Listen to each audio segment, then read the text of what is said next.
बिस्मिल्लाहिर्रहमानिर्रहीम। अस्सलामु अलैकुम वरहमतुल्लाहि वबरकातुहू। मेरे प्यारे भाइयों और बहनों, आज हम आपको एक ऐसी रात की कहानी सुनाते हैं जो 1400 साल गुजर जाने के बावजूद आज भी दिलों को लरजाती है। ये कहानी है एक ऐसे हाकिम की जो तख्त पर नहीं गड़ेओं में रहता था, जो मोहल्लों में नहीं अवाम के दरवाजों पर सोता था। ये हैं हज़रत उमर फ़ारूक रज़ी अल्लाह अन्हु, इस्लाम के दूसरे खलीफा, जिनके बारे में नबी करीम सल्लल्लाहु अलैहि वसल्लम ने फरमाया, कसम है इस ज़ात की जिसके हाथ में मेरी जान है, जब भी शैतान तुम्हें किसी रास्ते पर चलते देखता है वो दूसरा रास्ता इख्तियार कर लेता है। सही बुखारी। मदीना मुनव्वरा की एक रात, आसमान पर सितारे बिखरे हुए थे, शहर सोया हुआ था और हजरत उमर रजी अल्लाहु अन्हु सदा से लिबास में बगैर किसी शाही निशान के तन्हा गलियों में निकल पड़े। ये उनका मामूल था, रात को अपने लोगों का हाल देखना। कोई न भूखा सोए, कोई बेयारो मददगार न रहे, ये उनकी जिम्मेदारी थी और वो उसे पूरी तरह निभाते थे। वो गाली गाली घूमते रहे, खामोशी थी चारों तरफ, लेकिन फिर एक जगह वो रुक गए।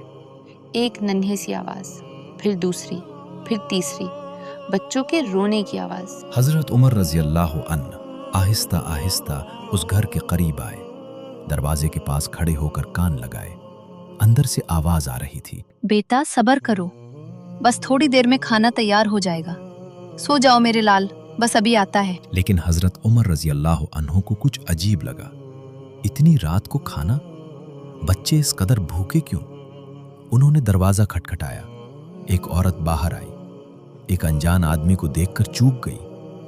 हजरत उमर रजी अल्लाह अन्हु ने नरमी से पूछा, ए बीबी, बच्चे रो रहे हैं, क्या बात है? हांडी में क्या है? आई। हांडी में पानी है और पत्थर, मेरे पास खाने को कुछ नहीं, बच्चे भूखे हैं और रोते रोते थक गए हैं।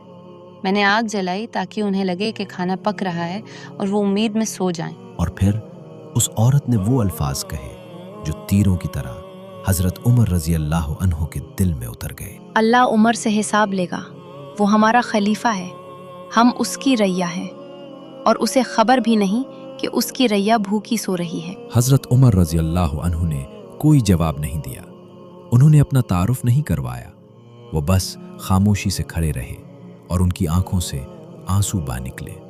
फिर उन्होंने सिर्फ इतना कहा, आप बिल्कुल सच कहती हैं, और वो पुलते और दूर पड़े। हजरत उमर रजी अल्लाह अन्हु बैतुल माल पहुंचे, आटा, खजूर, घी, सामान उठाया। उनके साथी असलम रजी अल्लाह अन्हु ने आगे बढ़कर कहा, या अमीरुल मुमिनीन, लाएं, मैं उठाता हूं। हजरत उमर रजी अल्लाह अन्हु ने इनकार किया और फरमाया, क्या कयामत के दिन भी तुम मेरा बोझ उठाओगे? खलीफा इस्लाम के आटे की बोरी अपने कंधे पर रखकर रात की तारीकी में चल पड़े।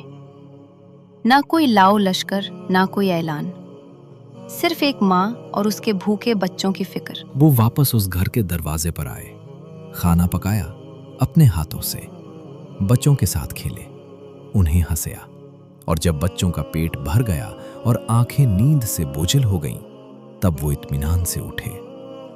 जाते जाते उस औरत ने कहा, आप उमर से ज्यादा खलीफा बनने के लायक हैं। हजरत उमर रजी अल्लाह अन्हु मुस्कुराए और खामोशी से रात की तारीकी में वापस चले गए। अल्लाह ताला हजरत उमर फारूक रजी अल्लाह अन्हु पर रहमत नाजिल फरमाए और हमें भी अपनी जिम्मेदारियां उसी तरह अदा करने की तौफीक अता फरमाए, आमीन। मेरे भाइयों और बहनों, ये सिर्फ एक वाकया नहीं, ये एक आईना है। एक माँ जो पत्थर उबालती है ताकि बच्चे उम्मीद में सो जाएं, और एक खलीफा जो रात की तारीकी में निकलता है ताकि उसकी रैया सुबह तक जिंदा रहे। ये है इस्लाम की क़यादत, ये है अमानत का हकीकी मफ़हूम। अगर इस कहानी ने आपके दिल को छुआ हो तो इसे अपने प्यारों के साथ ज़रूर शेयर करें, शायद किसी को आज इसी याद दहानी की ज़रूरत हो। हमारे चैनल को सब्सक्राइब करें और बेल आइकन दबाएं ताकि इस्लाम की रोशन तारीख़ की मज़ीद कहानियाँ आप तक पहुँचती रहें। जज़ाकुमुल्लाहु खैरन। अस्सलामु अलैकुम।